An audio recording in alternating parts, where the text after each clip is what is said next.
everyone. We are the Hipstorians. My name is Neil. This is Derek. This is our very, very first recording for our new podcast and YouTube channel. So bear with us. We're making it up as we go along. The name Hipstorians, we're not hipsters. We're too old. And we're not historians. Yeah, very true. So we're making this up as we go along. We just have a great love of history, myself and Derek, for years and years and years. We've been doing these sort of trips, and we thought, why not bottle it? And if anybody's interested, sell it. Hope you like the channel, hope it's of interest, and we're going to kick it off on this beautiful day today. 33 degrees Celsius in Ireland is not something you see very, very often. And we've decided our backdrop today will be Trim Castle in County Meath. Let me just give the viewers just what we're talking about. Yeah, one of the largest Norman castles in medieval Europe, actually, at the time. Hugh de Lacy was the Norman lord who ruled over it, and then actually passed it on to his lieutenant when he went off fighting a few other battles around Europe, and then it changed hands numerous times, but we can get into that a little bit later on. What we want to do now is really just enjoy the experience of walking around what is a very well preserved medieval city, and I think you'll really get a good sense of it as we walk you through it. Absolutely. And I don't think I've ever been in Trim before. I think this is my first time here, and we have such great history and heritage in Ireland, and shamefully kind of neglected it myself. We're kind of the last 200 years, really, aren't we, for a lot of the stuff? 100%. Yeah. And, it's right on our doorstep. So we're both from Dublin. Well, Derek, you live out since moved to Leitrim. Country boy now. Both Dubs.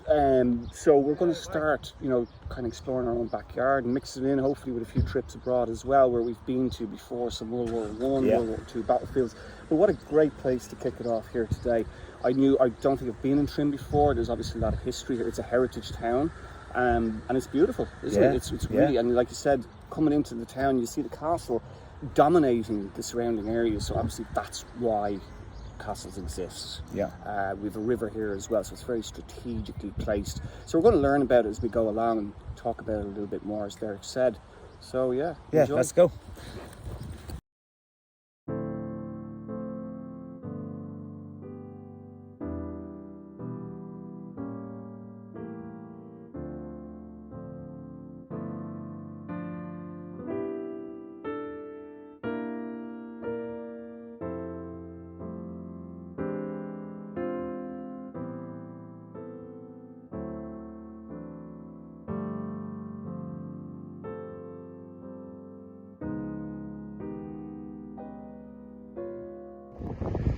Right, we're just on the River Boyne, outside the castle grounds. There's a bit of modernity to the right.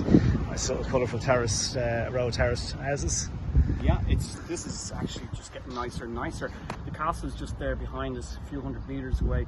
Here you can see the river that it would have been defending, obviously, and obviously a lot of more modern bridges, but it really is a stunning part of Ireland for anybody coming through Ireland.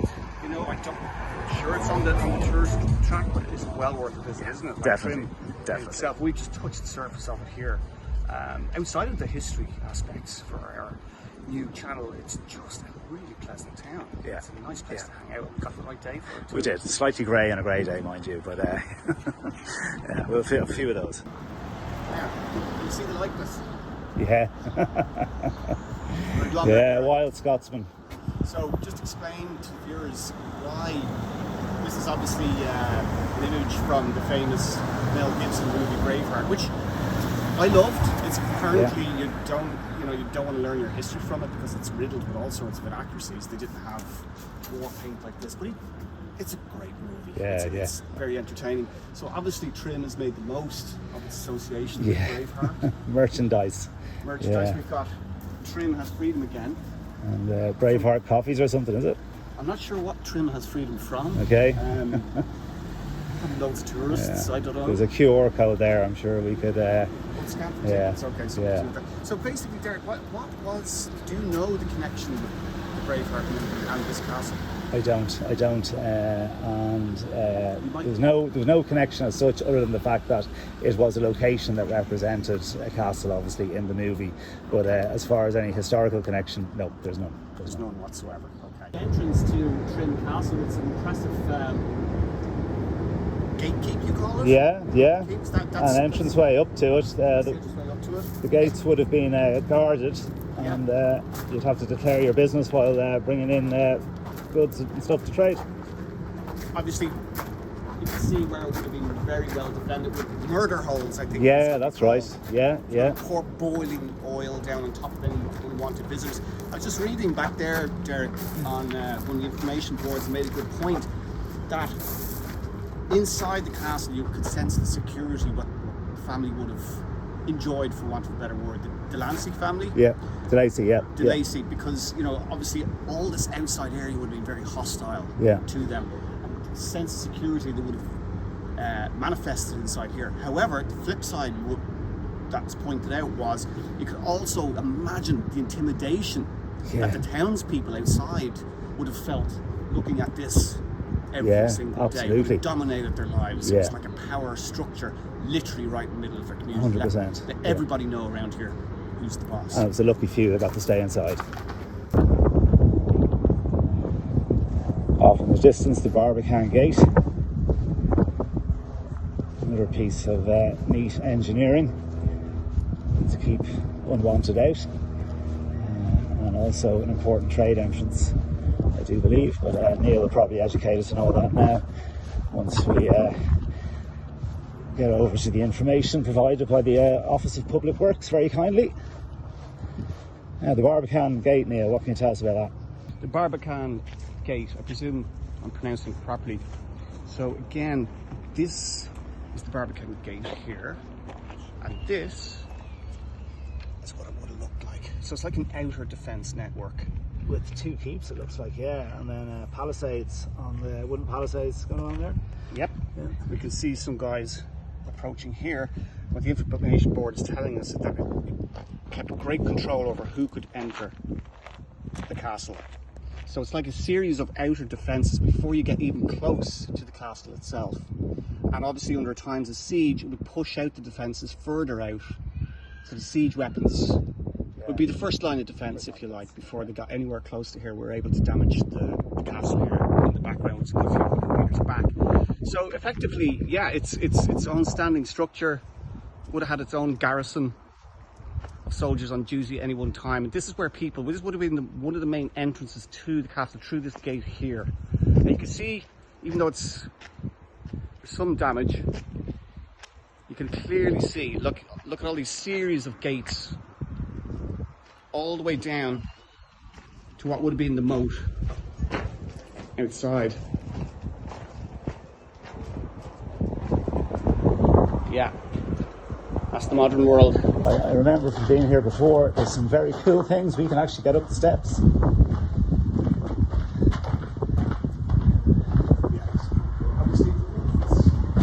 The roof is leaking, not an uncommon problem in Ireland.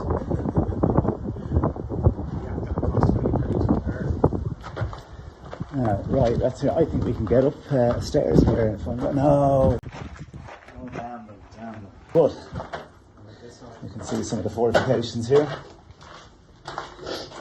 And the little slits for archers.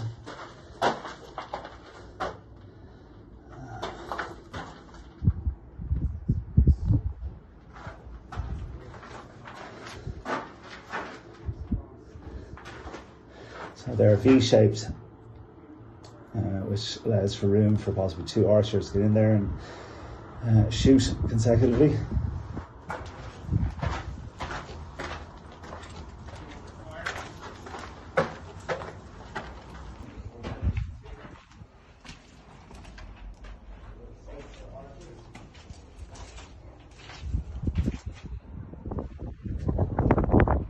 Yeah, some nice defensive works here for archers. Nice long slits, giving a good field of fire right down to the bottom. Anybody approaching from a good ways out will come under fire. That's the Barbican Gate. Very nice. And now we're back into the main castle grounds. Investigate. Yeah, So we want to check out the castle itself. There's a comfy spot for those who want to rest. I just noticed that on a warm day like this, there's plenty of places for people to deck out in. It's like outside of all the history stuff. It's just a really nice spot to chill out in. Nice, more slit for the archers. I was pointing one out earlier, Derek. You see that field of fire from right the bottom all the ways out. You got a better view of it there with the camera phone, all right? Yeah, it's working, isn't it? Yeah, that's brilliant.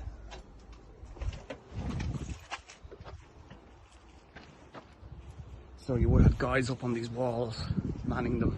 Battlements, Yeah.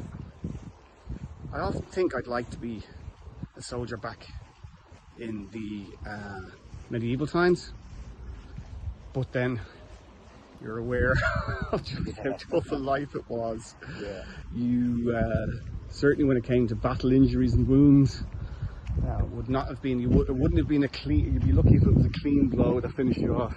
The anaesthetic I'd be after. It's pretty cool down there. I actually did get in here.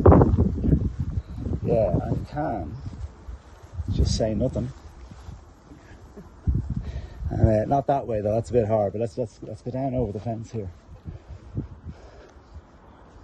Man, it's such a cool castle.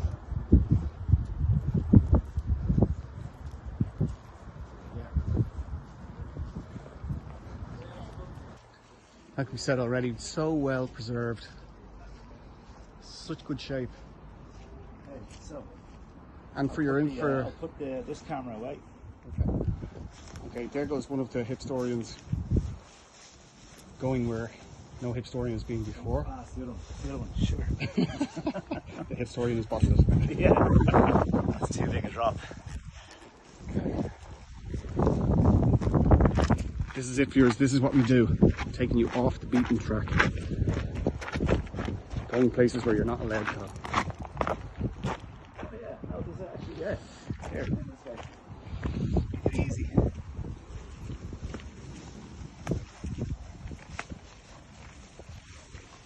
Now, it's the real deal. Hoping we're not going to fall down any bear pit with spikes. From 800 years ago. Oh, this is awesome. Oh yeah, well found. Ooh. There you go, viewers, off the beaten track. See? You might grab this for a sec, Derek, if you want to. Have a look at Neil trying to get over a gate. Yes. And me not fall down a step. Such a middle-aged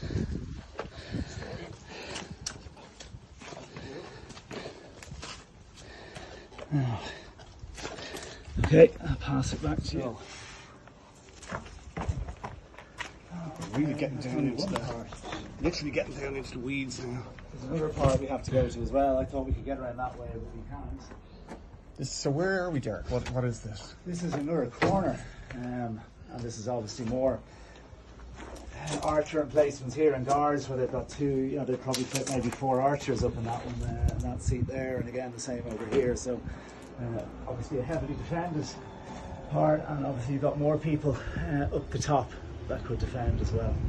So Oh, yeah. a few levels of So defense. this is a real defensive structure right here. This is not for, hanging out in. This is prime example of Norman defence works. Yeah. Right. They really, the Franks really set the scene for fortresses of the future, really. and that's why they were so successful. Then I suppose that was it. 'Cause they when they invaded a place, they could keep it. That's not where the word keep comes from, I presume. Yeah. No, probably not. That's something we might research. There you go, viewers. You can't say we don't go the extra. Yeah, we got 9 more. yards. We got more to go. We got more to go.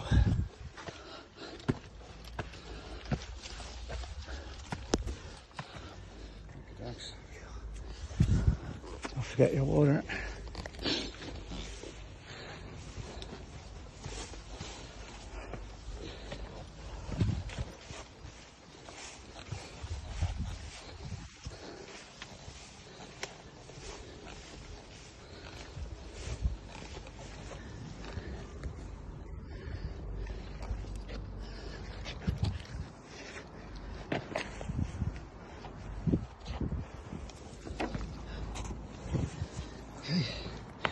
Just drop her down there. Right. I'll give you that. It's right down the base of the wall here. Steps. It's pretty interesting. Yeah, more positions left and right as well. And a tunnel. Tunnel? The tunnel, there are steps down. Yeah. That's where it brings us.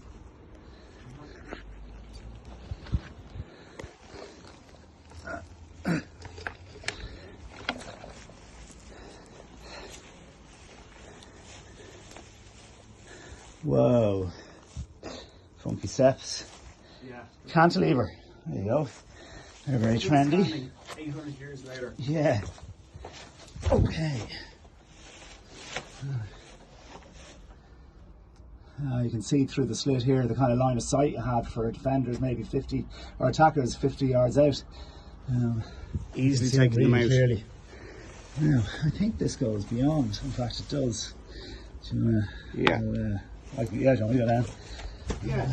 It's sort of like Oh, it's locked again. Maybe it's open though. Maybe it's open. Definitely able to do this. Or no, it's not. Locked up. Locked up. Oh well. Guys, just a quick, we were talking about Braveheart, we mentioned Braveheart earlier, we weren't sure what the connection was for the movie, obviously not the historical figure. Here we are, this is where the castle, it says, was transformed in the 13th century city of York, which was besieged by William Wallace in the movie, and then there's other scenes where Wallace was in the dungeons as well. So you see, it says that it employed hundreds of locals in the movie. You can see some of the locals here, presumably dressed for the movie. This is not how they always dress. But having not stayed in trim, I'm not sure. They look the part anyway. Yeah, and this is, it all looks familiar now that I'm looking at it from the movie scenes. Very, very interesting.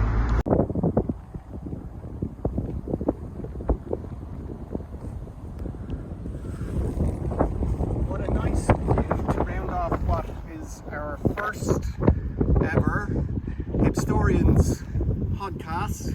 And YouTube channel. And YouTube channel. Thank you very much. Enjoyed it. Yes, it was really interesting to kick it off, and we'll have a lot more interesting stuff coming on down the line. Obviously tapping into our backyard, maybe further afield. Yeah. We know there's a lot of interest in history out there, don't we, Derek? There's always room for one more channel. People may say to us why there's so much out there, but we hope to bring a little bit of.